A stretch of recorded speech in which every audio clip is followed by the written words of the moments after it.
15 तारखेपासून कंटिन्यू पाणी चालू आहे। 15 तारखेला मी ज्वारी काढली होती हे शेताच्या बाहेर बाया सांगून, पण अवकाळी पावसामुळं पूर्ण ओली झाली आहे आणि असे आपल्याला कुबीर निघाले आहे। हे बघा, असे कुबीर निघाले आहे। आता हे कोणाच्याच कामात पडत नाही, खात्यात सुद्धा पडत नाही आणि ढोरा वासरांच्या पण कामात नाही पडत। जवळपास मला 50 क्विंटल ज्वारी झाली असती या शेतात। आजच्या एफएमसीच्या भावाच्या हिशोबानं 3000 रुपयाचा जरी भाव पकडला तरी 1.5 लाख रुपयाचं माझं उत्पन्न होतं। आज ते पूर्णपणे माझं उत्पादन पाण्यामुळे, अवकाळी पाण्यामुळे पूर्ण उत्पादन माझं आज पाण्यात गेलेलं आहे। त्याच्यामुळं सरकारनं काहीतरी याच्यावर लक्ष देऊन किंवा जबाबदारी स्वीकारून या गोष्टीची काहीतरी मला मदत करावी।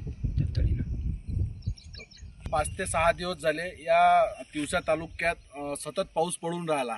या पावसामुळे कांदा असो, ज्वारी असो, तीळ असो या उत्पादनाचं इतक्या मोठ्या प्रमाणात नुकसान झालं। आज आम्ही आमचे मित्र आहे प्रशांत साबळे यांच्या शेतात आलो। अक्षरशः यांची ते 1.5-2 एकराची जी ज्वारी होती ते ज्वारी पूर्ण तर ते पाण्यामुळं पूर्ण सडलेली आहे। आपण पाहतो का पूर्ण ज्वारीला कोंबा आले।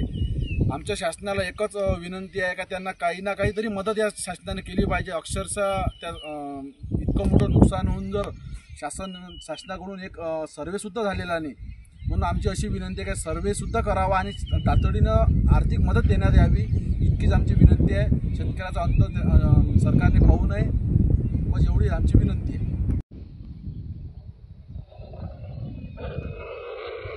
उभा काढलाय ना, एवढंच काढलंय।